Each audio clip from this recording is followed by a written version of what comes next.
The studio lights dimmed as the host's voice cracked slightly on air, in a revelation that has stunned the wrestling world. Roman Reigns, WWE's tribal chief, has broken his silence just days after the death of Hulk Hogan and what he is shared, no one saw coming.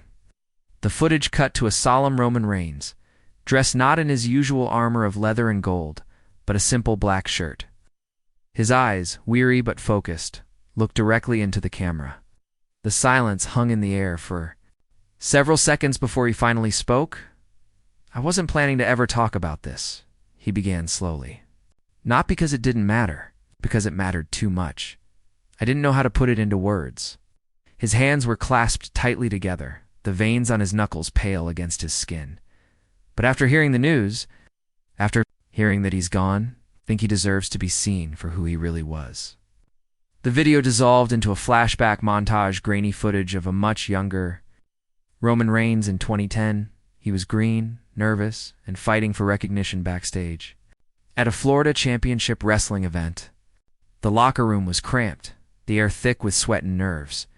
That night, Roman had lost his match in under 5 minutes. He sat slumped on a bench, clutching a towel over his face. Then, out of the corner of his eye, he saw the unmistakable silhouette of a man with a blonde handlebar mustache and iconic red bandana. Hulk Hogan, a living legend, stood quietly just a few feet away. No cameras, no entourage. "He looked at me like he already knew something," Roman said, the memory flooding back. "I didn't even think he knew my name." The two had a brief exchange. Hogan didn't say much, just a hand on Roman's shoulder and a simple nod. "Keep going, brother.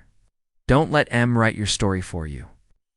Roman had taken those words to heart for years, but it wasn't until 2018 when he stood in the middle of the Monday Night Raw ring and said, "My real name is Joe, and I've been living with leukemia," that the true weight of Hogan's silent presence came back to him. What Roman didn't know then, what almost no one knew until recently, was what happened behind the scenes. As the wrestling world rallied around the superstar, Roman's medical bills and treatment logistics had become a complicated storm. WWE had offered its support. Fans sent love. One particular donor had slipped in, completely undetected. Under the alias RT Belia, a name that meant nothing to Roman until years later, I was looking at some of the records out of curiosity, trying to piece together my journey, and I found that name. I didn't connect it at first. Then someone in finance joked, "Isn't that Hulk Hogan's real name?" Roman paused, swallowing hard. It hit me like a freight train. He had tried to reach out, sent messages, emails, but Hogan never replied. Roman assumed it had just been a coincidence or a mistake. It wasn't until they met again at WrestleMania 37, backstage in Tampa, that Roman got the answer. Hogan had been standing alone, staring out at the crowd from behind the curtain. Roman approached him cautiously. "You remember a guy named RT Belia?" Roman asked. Hogan grinned slowly, like a father who knew the punchline to a joke only he could tell. "Yeah, brother," he said. "He's the kind of guy who believes in people before they believe in themselves." Roman stood there, stunned. "Why didn't you ever tell me?" Hogan shrugged, his eyes suddenly distant. "Wasn't about me. It was about keeping you in the fight." The two men embraced in that corridor, 2 generations of champions, bonded not by titles or matches, but by a quiet act of grace. "I never said thank you," Roman said now in the interview, his voice thick. "Now I never can, at least." Not to his face. He leaned forward slightly, the weight of years pressing on his shoulders. "But I can say it here, to the world. To every kid out there who feels like they're alone in the ring, you're not. Someone's always watching. Someone's always rooting for you, even if you never see them." Roman wiped his eyes quickly. "Unashamed, I owe my life to Hulk Hogan. Not the icon, not the legend, but the man. It's a quiet, stubborn, kind man who saved me without needing to be seen." Behind-the-scenes footage rolled in and released videos of Roman during chemotherapy. In one clip, he's bald, frail, but smiling as he play wrestles with his daughter. In another, he's sitting quietly, flipping through a notebook filled with scribbled phrases and words. One page was circled again and again. This is not the end. Cut back to the present, Roman spoke directly to the camera once more. I know people will always see Hogan a certain way, the hero, the villain, the icon. But for me, he'll always be the reason I got another shot at life. The documentary continued with voiceovers from fellow superstars. Seth Rollins, teary-eyed, recalled how Roman never told anyone. He didn't want pity. He didn't want the spotlight on that. He just fought.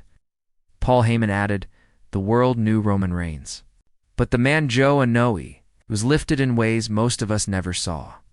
Even Vince McMahon's voice appeared in archival audio. Sometimes, the real main event doesn't happen in the ring.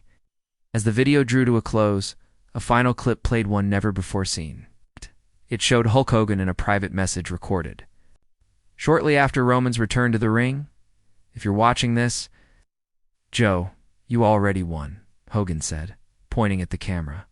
Not just because you beat the disease, but because you kept showing up.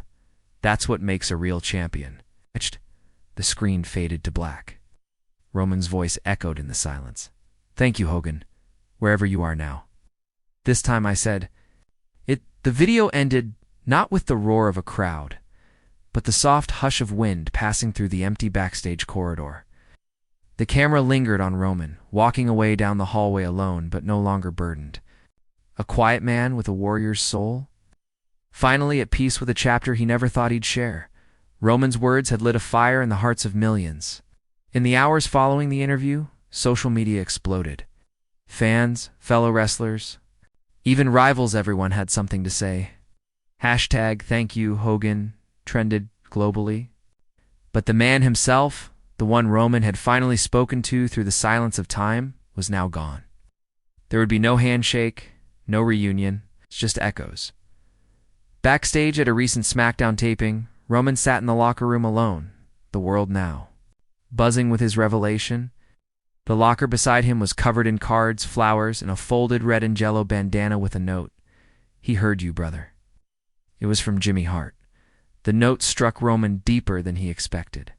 Jimmy had been Hogan's voice for years, and now he was delivering one final message. Roman picked up the bandana, pressing it to his chest like armor. His fingers trembled slightly, but his jaw was set. I spent so many years believing I had to be indestructible, he whispered to himself. But Hogan taught me something else. That strength isn't loud. Sometimes strength is the quietest thing in the room. Suddenly, a knock. Paul Heyman entered gently, more like a friend than an advocate. No suits, no camera ready, smiled. A quiet man who had seen too much, worn too many masks. You all right? Heyman asked, his voice lower than usual. Roman didn't answer right away. He simply nodded, staring at the folded fabric in his hands. Paul walked over, lowering himself onto the bench beside him. Do you want to tell them the rest? Asked. Roman looked up. The fans, the world. Do you want them to know everything? Paul continued. Roman leaned back against the wall, eyes distant. There's one more thing. And so, under the lights of a private WWE Network sit-down, Roman chose to tell the part that hurt the most and healed the deepest. In the early days of treatment, there were times I didn't. Want to keep going? I had just become a father. I'd just gotten my first big push. And now was facing something I couldn't wrestle to the mat. I was scared, more than I ever admitted. He paused, staring at his hands. And then, one night, I got a package at the hospital. No return address, just a box inside. It was an old pair of wrestling boots. Torn, worn, still stained with sweat, and a note. He blinked once. It said, "Every champion bleeds. Every champion breaks. But only the real ones rise again. These saw my lowest. They're yours now. Rise." The camera zoomed slowly on Roman's face. That was Hulk Hogan. I knew it then, even without the signature.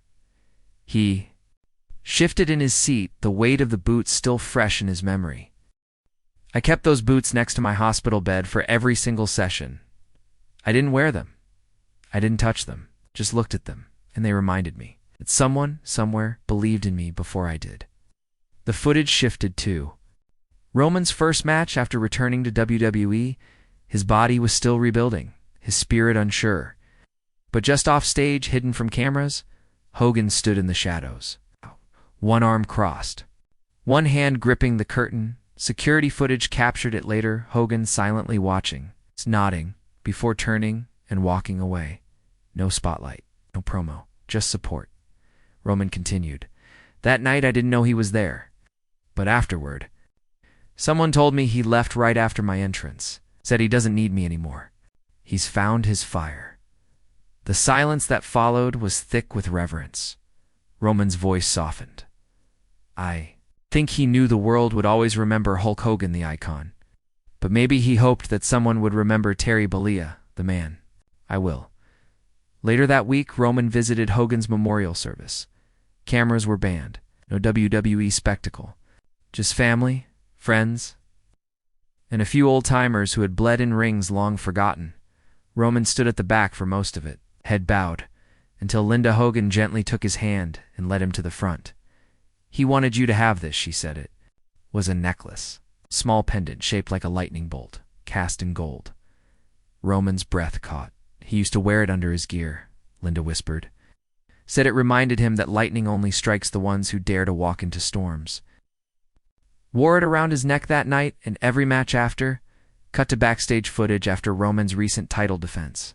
Sweat poured from his face, the crowd still roaring behind the walls. He reached under his vest and pulled out the lightning bolt for a moment, kissed it, then tucked it back inside. The final chapter of this unseen story was whispered, not shouted. Back. In his interview, Roman finished with a single line.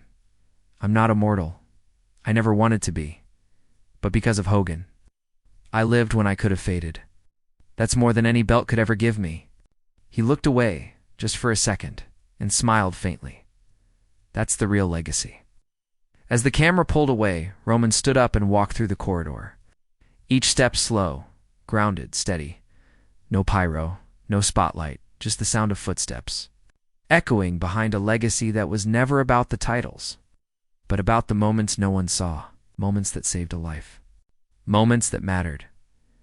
Outside the arena, rain had begun to fall, gently soft, steady, almost like the world itself was mourning. Roman stood by the parking lot alone, hoodie pulled up, his breath fogging in the night air. Behind him, the arena, pulsed with life. Fans chanted, cheered, moved on. But Roman stayed still, staring into the blur of streetlights and raindrops. His phone buzzed. A text from an unknown number. "You said it right." He would have been proud. Roman stared at it for a moment, then slowly smiled, didn't reply. He just tucked the phone away and looked up at the sky. The past few days had felt like walking through fog. Every step brought memories both old and nourishing back like waves. And none hit harder than the memory of his daughter Joelle, holding a crayon drawing of him in a cape.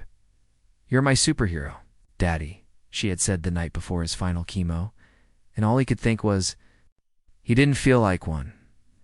But now, all these years later, standing under that drizzle, his body rebuilt, his soul bruised but burning bright, Roman finally felt like he had earned the title not of champion but of survivor.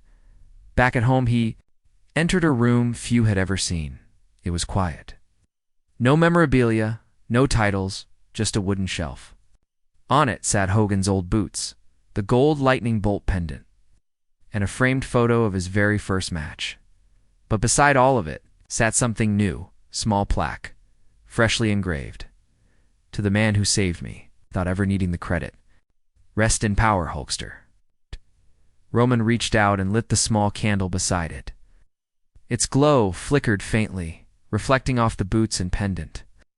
Casting long shadows across the room, the story of Hogan's anonymous act had spread quickly. Talk shows picked it up, podcasts, late-night hosts, some doubted it, called it a PR stunt. Others wept openly on air. But Roman didn't care for the noise. For him, the truth wasn't in the headlines. It was in the silence, the quiet kindness of a man who gave when no one was watching. Flashback.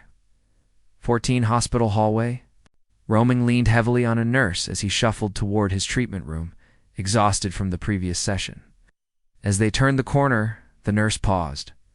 "Looks like someone left you a message." On the hospital room door, stuck with a single piece of blue tape, was a sticky note. "Your fight isn't just yours anymore. Millions are watching. Millions believe. Walk in like a champion." Signature. Roman had stared at it for nearly a full minute before stepping in. He'd never told anyone about that note. Until now, back in the present, Roman looked into the mirror across from the shelf. His reflection wasn't the same man from 2018. There were new scars, softer eyes, a calmer voice.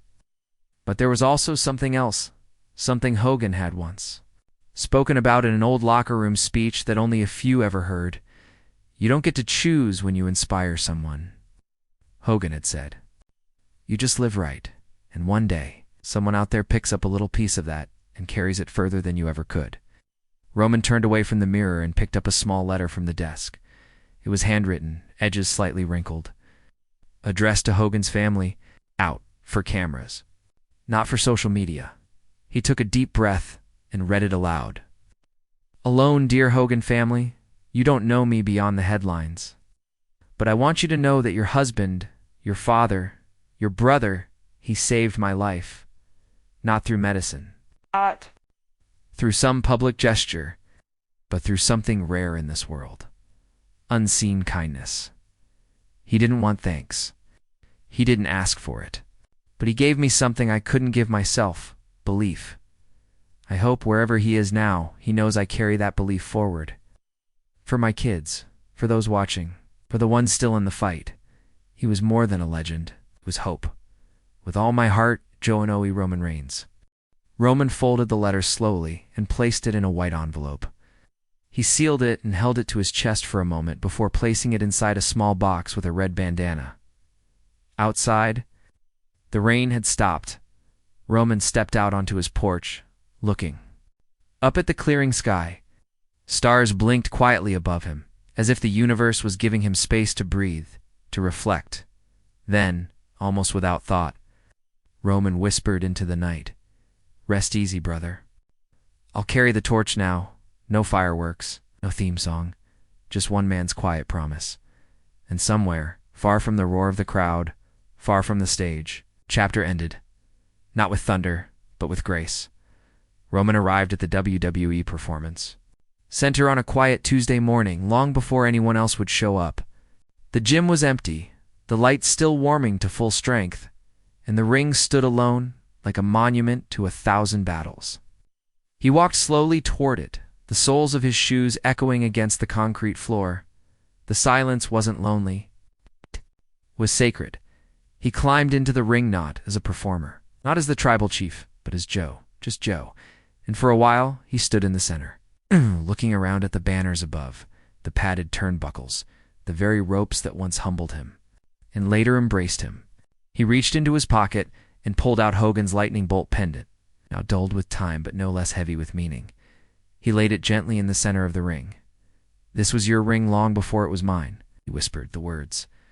Carried only by dust and memory, he knelt, eyes closed. Suddenly, footsteps. Roman didn't turn. He already knew the sound one he'd heard for over a decade. Seth Rollins walked up to the apron. Wearing a black hoodie, his expression unreadable. "I saw the tribute," Seth said quietly. "The interview, the note, everything?" Roman opened his eyes, but kept them low. Seth continued, stepping into the ring. "You should have told me. We were all there with you, man. We would have stood by your side."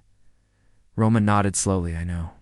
I just didn't want the world to see me as weak. I needed to be strong for my family, for the fans, for the character." Seth sat beside him, their backs against the same ropes that had broken them both so many times. "You weren't weak, Roman. You were surviving. And the crazy thing is, ... even when you were holding all of it inside, you still inspired everyone around you." A beat past. Roman finally looked up at his friend. "You know what hurts the most?" Death waited. "I never told him he saved me, not properly. Not when he could hear it. Not when he was alive." Seth put a hand on his shoulder. Maybe he didn't need to hear it. Maybe. He just needed to know that you lived long enough to say it. Roman exhaled, and for the first time, the weight on his chest seemed to lift. Later that day, Roman and Seth stood in the WWE archive room, a private vault of memories few ever entered, tucked between golden trunks, neon sunglasses, and old ring gear. They found a box labeled simply T. Balia Legacy. Roman opened it. Inside, carefully preserved, was a letter addressed to no one. The ink had faded with age. Roman read it aloud. If this ever gets read, I want the next generation to know your job isn't just to be strong in the ring. It's to be strong when the lights go out, help someone when no one's looking. That's the only win that matters. Roman stood in silence, the message now sealed in his soul. That night, he returned home, greeted by his children sprinting to the door, their joy louder than any arena crowd. He knelt, arms open, scooping them up. His wife leaned against the doorframe, watching. "Everything okay?" she asked gently. Roman smiled. "Better than okay. Just ready to breathe again." She walked over, took his hand. "You want to tell them about Hogan?" He looked at his kids. "Yeah," he said. "They should know the man behind the legend." And so, as the sun dipped low behind their home, Roman sat on the living room floor, his children curled up against him. He told them a story not about superheroes or wrestling belts, but about a man who helped their father survive, simply by believing in him. He ended the story with one sentence: "Real heroes don't wear capes. Sometimes they just leave boots behind." In the weeks that followed, WWE announced a new initiative, the Hogan Foundation for Silent Champions, a program designed to support young wrestlers, cancer fighters, and families in need entirely anonymously. Funded partly by Hogan's estate and partly by Roman himself. The foundation focused not on credit, but on quiet impact. No press tours, no logo merchandise, just lives changed. At WrestleMania 41, Roman Reigns walked the ramp one last time, not as a performer, but as a guest of honor. He was announced not by title, not by accolade, but with a single phrase that echoed through the stadium. A man who rose, who fought, and who never forgot who helped him up. The crowd stood in thunderous applause, not for the tribal chief, but for Joe. He reached the ring and stood still. Then, from his pocket, he pulled the lightning bolt pendant. He kissed it, then held it up toward the sky. Thousands followed in silence. On the Titantron behind him, simple tribute appeared. In memory of Hulk Hogan, who helped a warrior become a survivor. As the lights dimmed, Roman looked up, eyes wet. He whispered one last time, for no cameras, for no crowd, just for the man who once stood beside him in silence. "Thank you, brother. I'll carry it from here." This story, though never aired in full until now, was written in quiet moments, preserved in hearts, and passed between generations of wrestlers who learned that true strength isn't always in the spotlight. It's in the whispers behind curtains, the notes left on hospital doors, the faith placed in others without asking for credit. Roman Reigns may have stood alone in the ring, but he was never alone in the fight. And now he passes the torch not to another performer, but to anyone out there fighting their own battles in silence. This is more than wrestling. This is legacy.